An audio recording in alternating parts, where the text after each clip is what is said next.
Темика спорт сонуна Италияға сақмаққа андайды 14 чемпионатығар Хотугулы Линге федеральный университет ұстыжонлары сетихиляқты қытынылар. Күректегі классика, рапид, близ көріңер барда. Физическая культура оны спорт институтын 2 курғын ұстыжоны Руслан Пахомов близкі күйін инститістен. Классикаға үйіз болла, финансово-экономический институт үйіз курғын ұстыжоны Велена Попова, Фиддет, инча әттеусі рейтінде қонютығар чемпион үрдікатын сөктен. Спалета қорақыз чемпионат калтуын бірді дүттен 206 тақсы кеге қытыннан. Бұлырен университет интеллектуальный спорт көріңдерін кейнін ұсыжонлары Москва Open рот рекордыларынағы турнирға 2 Фиде кубығыр сақымаққа таптан ойнатшылар командаларығар бастықы местіне ұлбыттыра.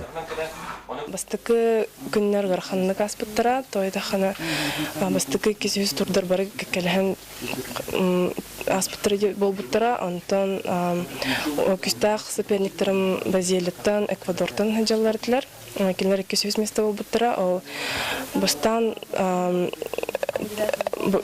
күйін спитем, бастан спитем, антон Эквадор күйінгіттен яудым, мұна алхас қоттырын қалымын 2 местан қаян қалбыдым, антон біте хегерділі баста аудым.